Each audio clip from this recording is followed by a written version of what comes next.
Run away now. It happened during my visit to the hospital where my unconscious sister lay. My 15-year-old niece urgently led me to the rooftop. I couldn't comprehend what was happening. I merely followed her. Look at this, she said, handing me something. The moment I saw it, my heart nearly stopped. Indescribable fear surged through me. Before I knew it, I had unconsciously leaped from that spot. My name is Brenda Martin, and I'm 46 years old. I've always been focused on my career rather than marriage and family. While my peers were experiencing life changes like childbirth and parenting, I stayed true to my own path. I had one sister. We lost our mother when we were young, and the three of us, my sister, my father, and I, grew up supporting each other. When my sister got married, I genuinely celebrated her happiness. Unlike me, she chose to be a stay-at-home mom, creating a happy life with her husband, their daughter, and their pet cat. However, a sense of unease began to creep into their daily routine when her daughter, Emma, started acting differently. My cheerful and energetic niece seemed to be carrying some worries. Especially when the topic of her father came up, she would suddenly become moody or fall silent. What's wrong lately? Did you have a fight with your dad? I asked. But Emma wouldn't share anything specific, responding with a vague, No, it's nothing. Reflecting on my own adolescence, I understood that this phase often involves disliking one's father. Meanwhile, my sister and I continued emailing each other as usual. However, one day, her replies abruptly stopped. Initially, I assumed she was busy, but even after a week, there was no response. What's going on? This has never happened before, I thought. Worried, I called my brother-in-law, but he didn't answer either. Feeling uneasy, I decided to reach out to Emma. She answered the phone, her voice trembling. Aunt, Mom collapsed and is in the hospital, she revealed. I was stunned. Why didn't you tell me such an important thing? I'll visit her right away. Emma hesitated. Maybe you shouldn't come, Aunt. Despite her awkward tone, I couldn't suppress my desire to see my sister. What do you mean? Tell me which hospital. I insisted, determined to rush there immediately. When I arrived at the hospital, I initially headed straight to my sister's room, but my niece called out from behind. Aunt. Oh, Emma. She urged me not to go to the room right away. Why? I came to check on your mom, and I want to see her. I insisted. Emma tugged at my arm, leading me in the opposite direction of the hospital room. Something felt off, and just then, her phone vibrated. Emma checked it, her expression turning serious as she looked at me. Who is it? Shouldn't you answer? I asked. Without saying a word, Emma led me urgently toward the rooftop. Her demeanor was unlike anything I'd seen before, and I followed her. When we reached the rooftop, Emma pulled a bottle out of her pocket in a panic. It was the vitamin container I had given my sister a few months ago. My sister had been struggling with skin issues, so I hoped the vitamins would help. However, the contents looked slightly different from what I remembered. The capsules were a completely different color. What's going on? I asked. Emma explained. Ever since Mom started taking these supplements, her health deteriorated. She collapsed, and tests at the hospital detected poison in her system. Shocked, I pressed her. Is your mom okay? She survived, but she's still recovering. I can talk to her now. Relieved. I couldn't fathom how this had happened. My mind was in turmoil. So Dad suspected these vitamins, and they had them tested at the hospital today. Turns out, the same toxin that was found in Mom's body is in these capsules. What? The hospital reported it, and the police are on their way. Dad wants to use these supplements as evidence. Aunt, you need to escape before they catch you. Emma's words left me feeling desperate. My fingerprints were undoubtedly on that bottle, and I could be accused of trying to harm my sister. But I haven't done anything. I protested. It was clear this wasn't a mere coincidence. Someone intentionally tried to harm my sister. Yet, I had no clue who would do such a thing or why. I believe in you, Aunt. But if the police arrive, there's nothing we can do. Yeah. I understand. Muttering, I climbed over the rooftop railing and slowly jumped. Emma's scream echoed as I plummeted, but I landed unharmed on the terrace just below the roof. In that moment, desperation drove my actions. I needed to escape. Emma, relieved by my safety, collapsed nearby. While apologizing to Emma, my mind was still in turmoil.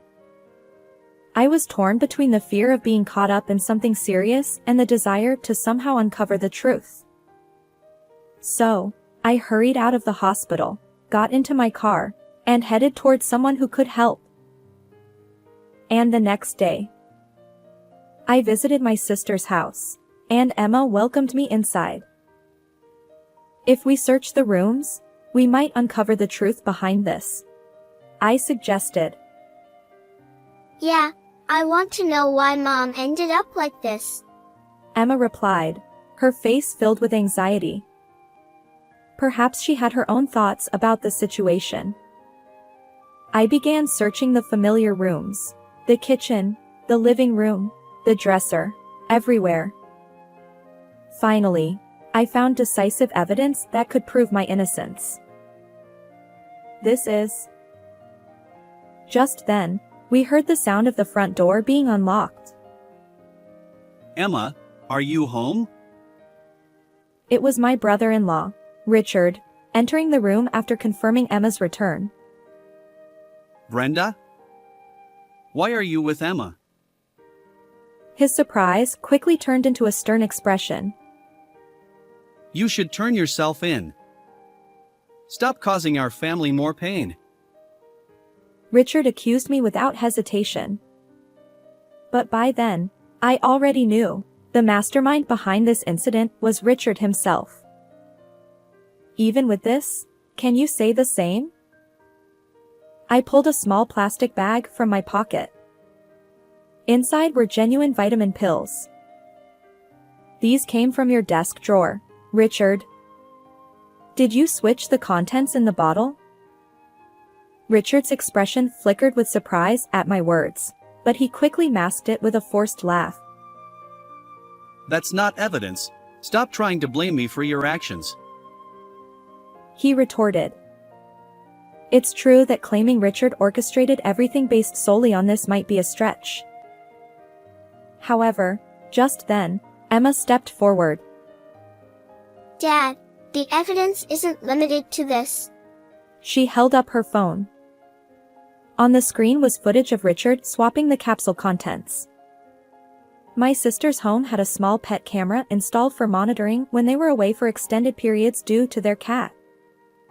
However, my brother-in-law was completely unaware of its existence. It had captured his actions. Why would you do something so terrible? Richard stammered. It's just... You don't know what's inside those capsules. Why are you defending Brenda? His voice grew louder, but sweat began to bead on his forehead. Worried for Emma's safety, I stepped in front of her. It's not over yet. There's evidence that you imported poison from overseas. I confronted him. Huh? Did you search the house? Yes, with Emma. It's not illegal. We didn't break in.